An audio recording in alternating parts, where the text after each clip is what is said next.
In this video I'm going to be presenting my talk about Neovim internals, past and future.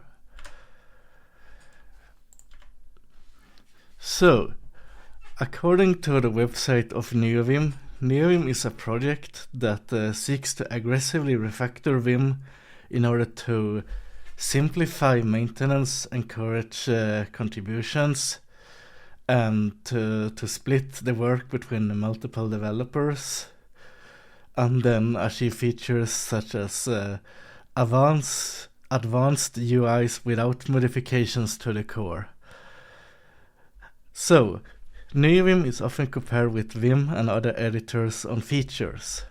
But in this talk I want to talk about some of the internal refactoring work which has enabled maintenance of all the existing features and also adding a lot more features.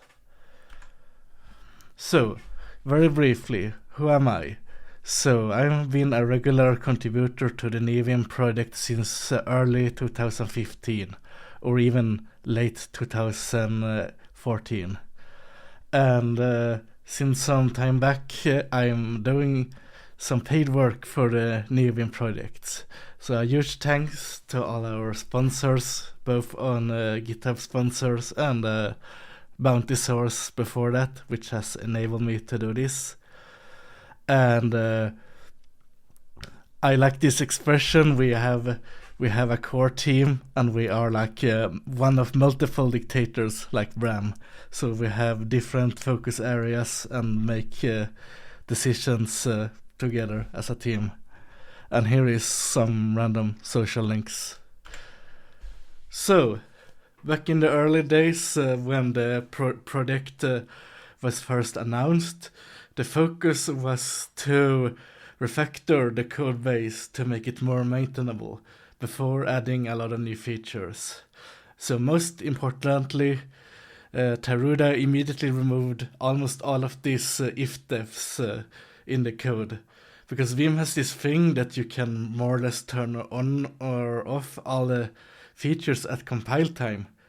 Which is good if you really want a small Vim executable which only does the things like you want and nothing else.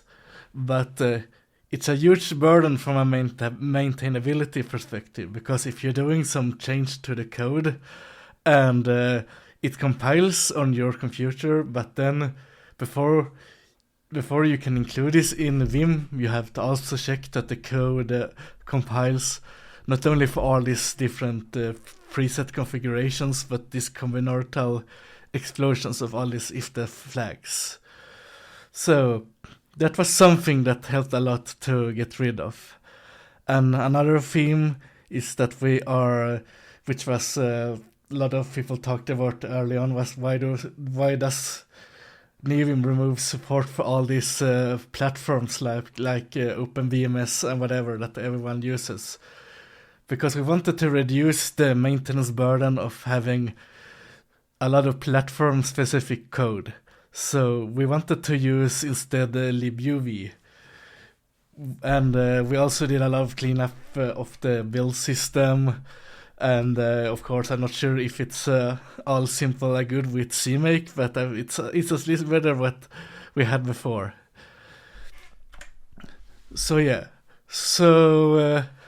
where did we start out in 2014? So event handling was implemented in Vim by, as an example, this function which is called real wait for car, at least in the Unix variant, which is then called by another function called just wait for car.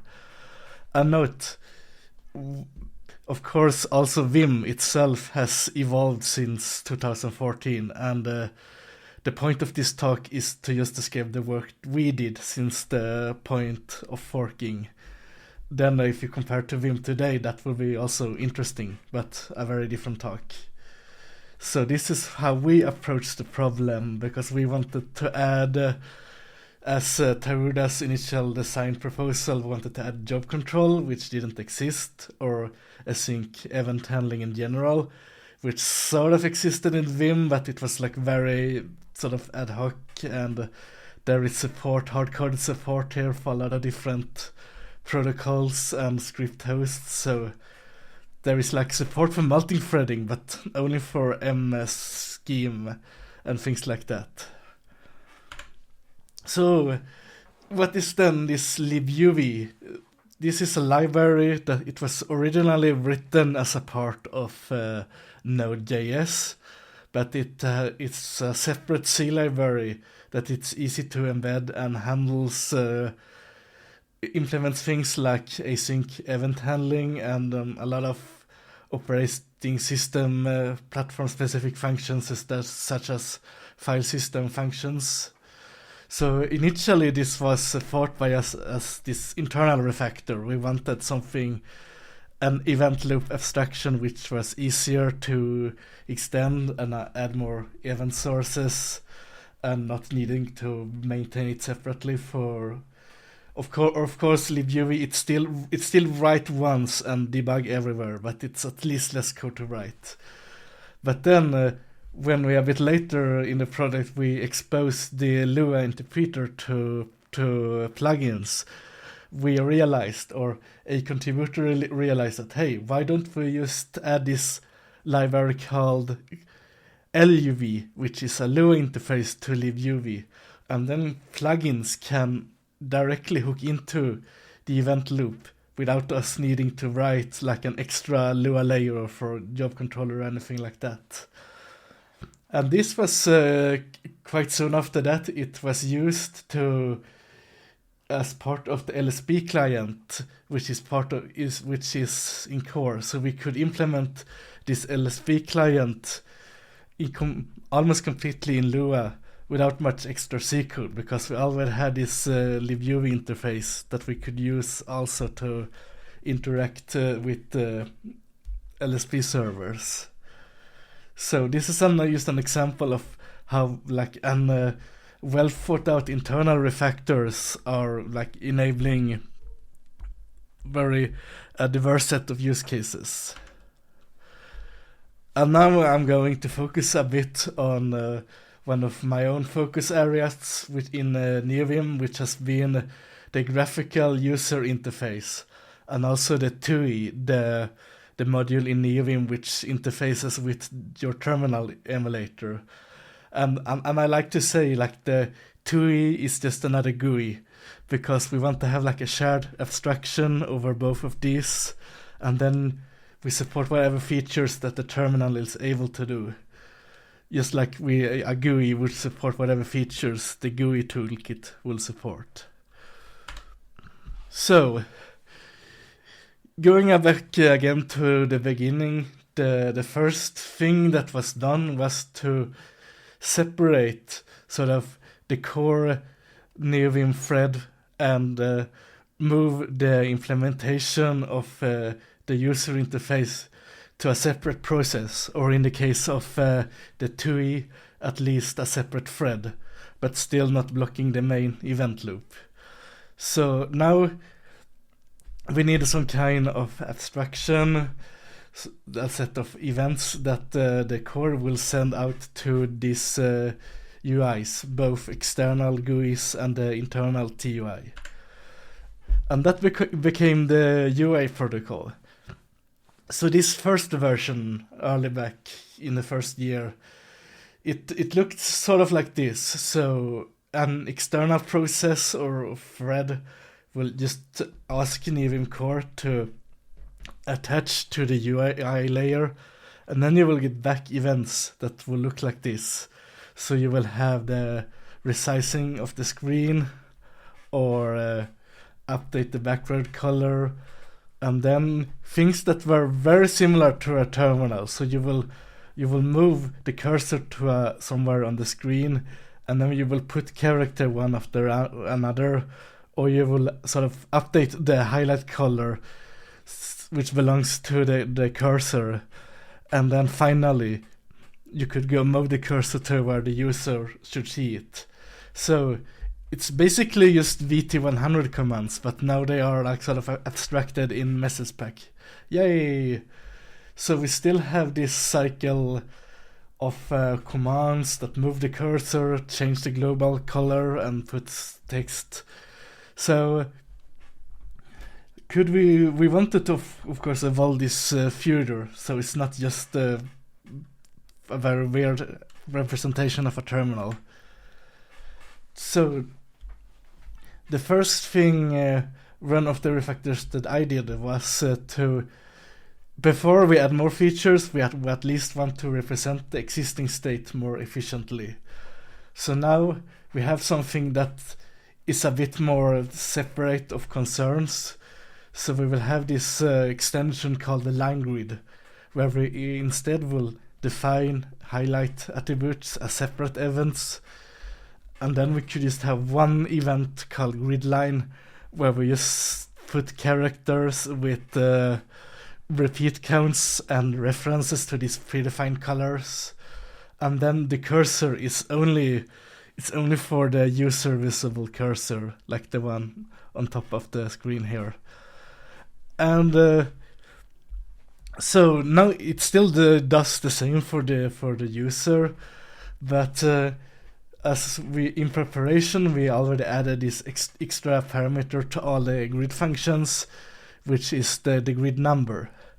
So, but there is only grid number 1. But this was thought out because in parallel we were already thinking of adding floating windows, and also we had a very interesting Google Summer of Code project back in 2018, where where the student implemented this extension called multigrid, which draw each window. So even if you have a split layout, each window will be drawn to a separate grid, which means instead of one monospace grid, we can at least have multiple monospace grids with different font size per window. And then this also made the internal implementation of floats simpler, because if you draw a float on top of the text, the float will sort of not corrupt the screen buffer for the underlying window, and then it will be put together in the end as a complete screen.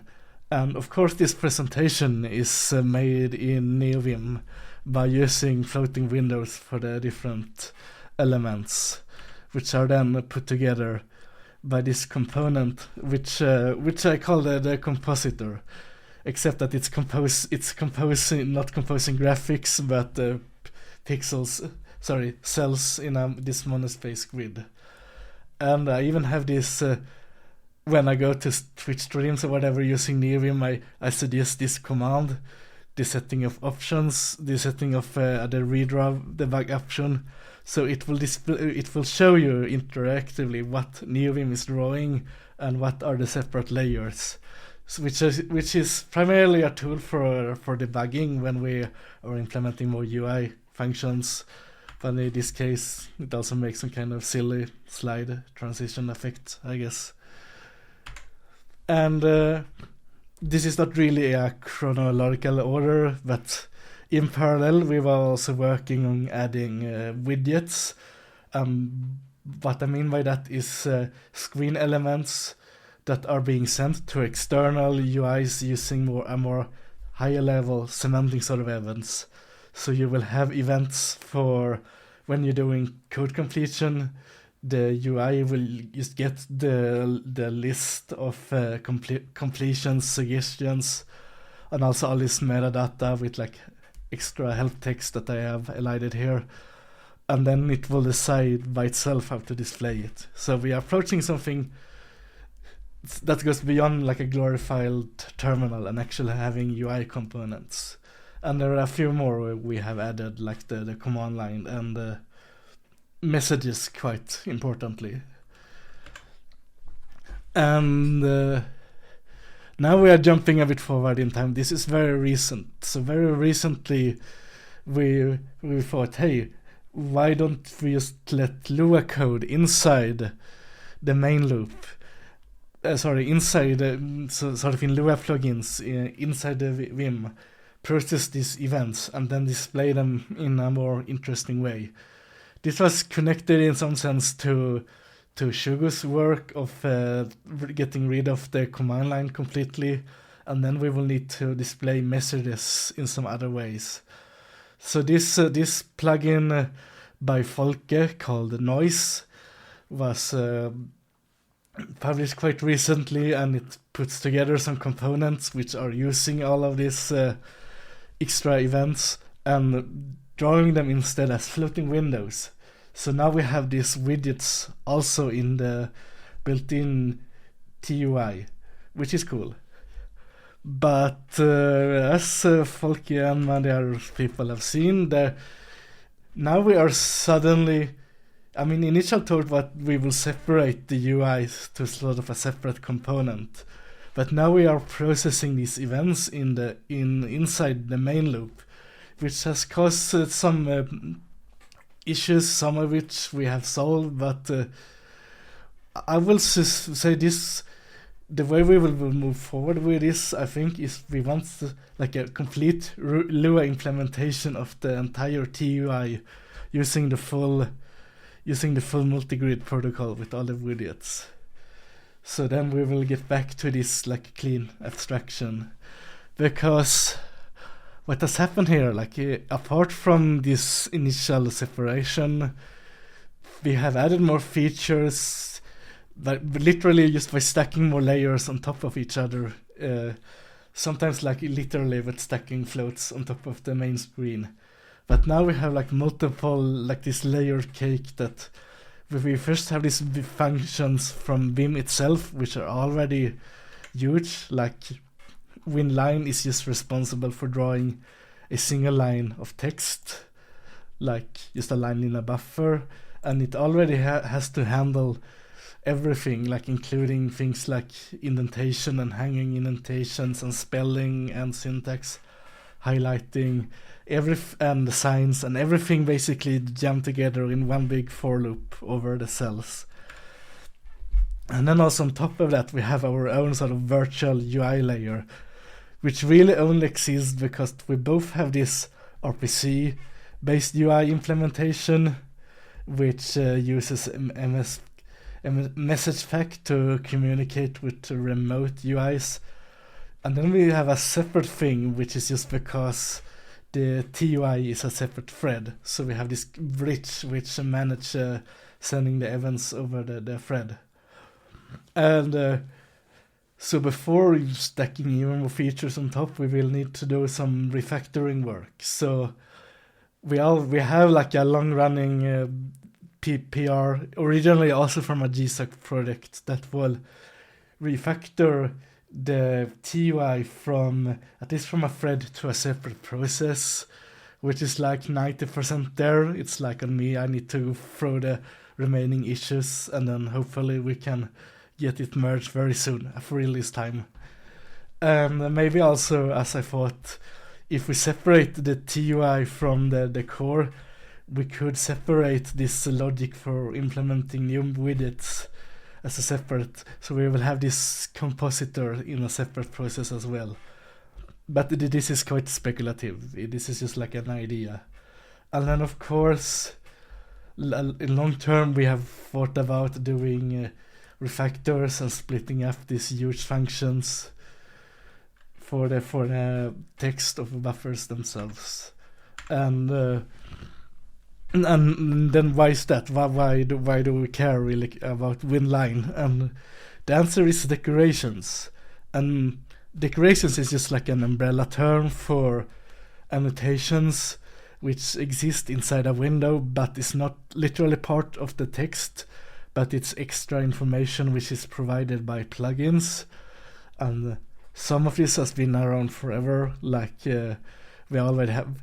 Vim has had signs since forever, and a lot of plugins for doing this sort of clever hacks, like Vim Jedi, which was a Python code completion and intelligence layer long before LSP. It will literally change the text of the buffer in order to display the signature pop-ups, like this thing here.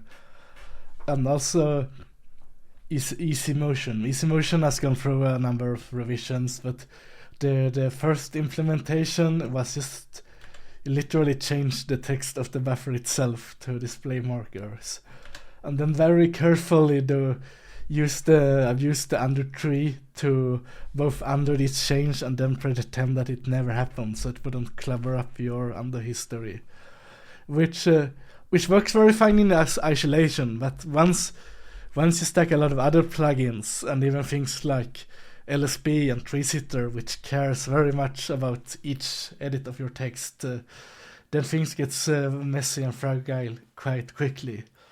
So we needed some kind of abstractions to attach arbitrary metadata to the text without changing the buffer itself.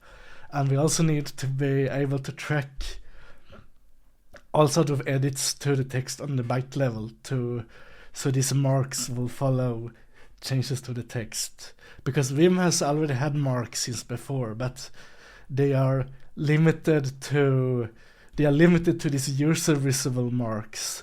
So it's not really feasible for a plugin to steal some of them and use them for itself. So another contributor, Timothy, thought a long time about this concept of extended marks, but if we redesign marks usable for plugins, how would they look like? And then once we will have them, we can use them to attach semantic highlighting or virtual text or whatever we want to the buffer. So after some iterations, what we ended up with was this thing called the mark tree, which is like a sort of a mix and a match of existing good code. So we already use this library called klib, which has some C implementations of data structure. So we already started with a very efficient implementation of a B tree, and B in B tree is not binary. It's a branching tree, which usually is quite wide. So you will have like between 10 or 20 different subnodes to a node, which is very common in things like databases, because you want it to be, in our case, it should be cache friendly. So all the information in this big node is stored together in memory. And Timothy was also lucky, instead of like sort of reinvented the wheel from scratch, we thought we should look what other modern text editors are doing. And I'm not going to say that ugly word, but we looked into Atom, which was still popular at the time, which was writing this nice blog where they go through different changes to the code base.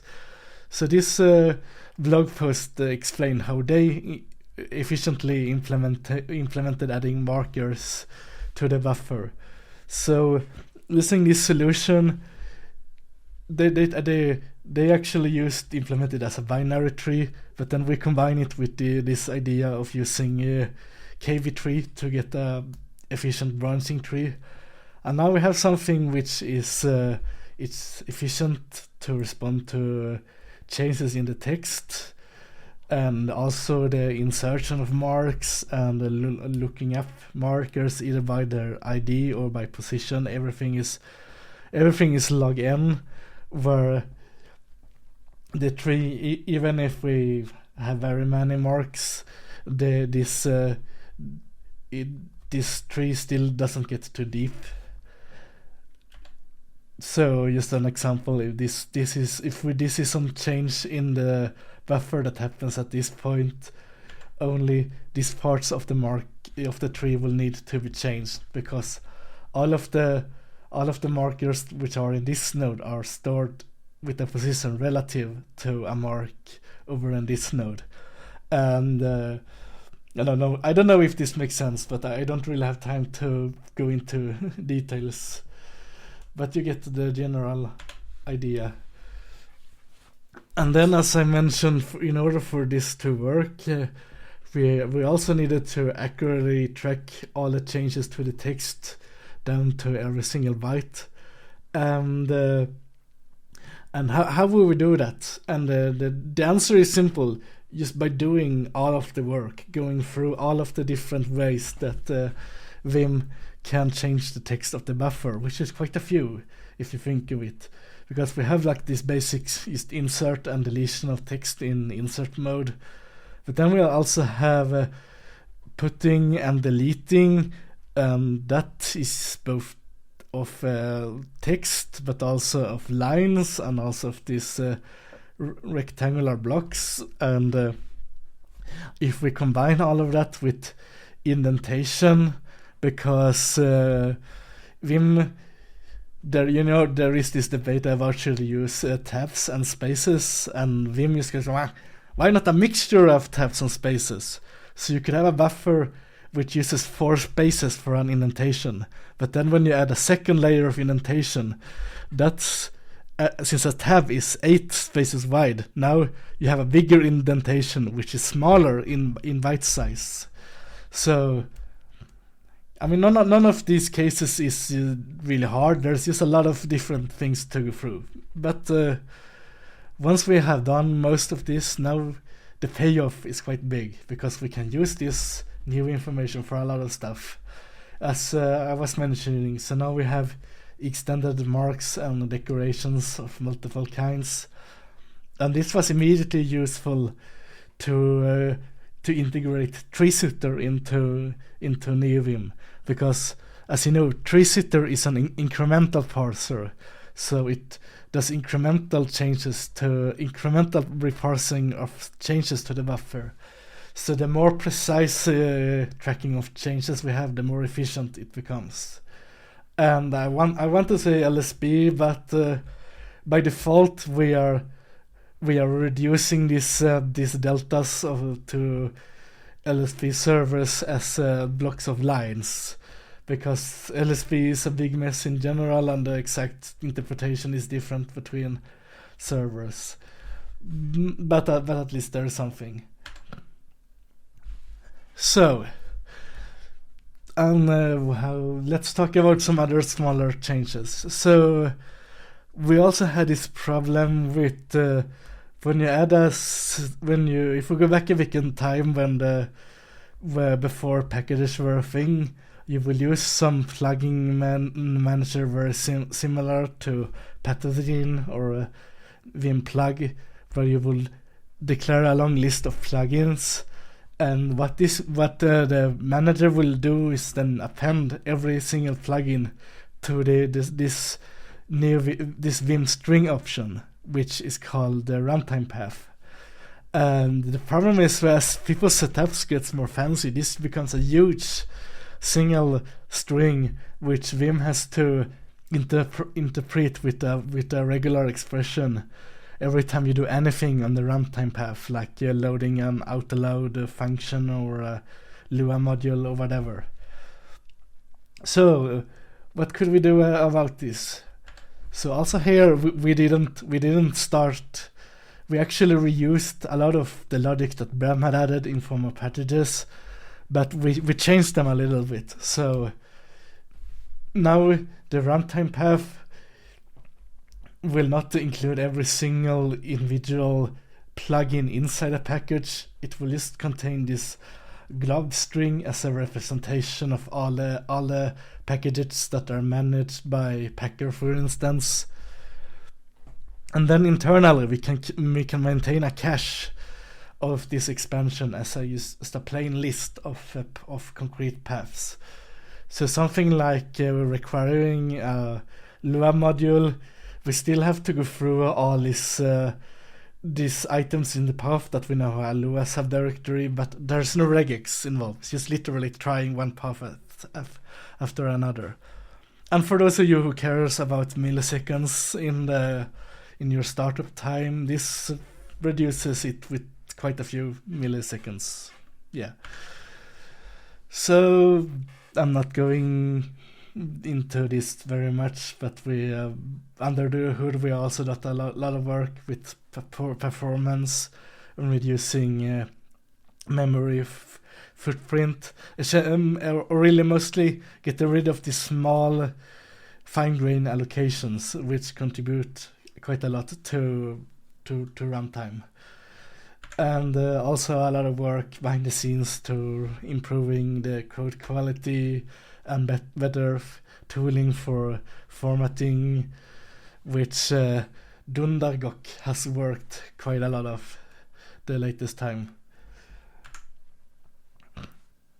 And this is some outlook to some future work. So this will be a very big project, but something we have thought about is to completely change the way that Neovim represents text individually, because the existing structure, it works quite reasonable with big files, but it doesn't handle long lines, for the simple reason that all over the code base, Vim is assuming that every single line of text is represented as a C string.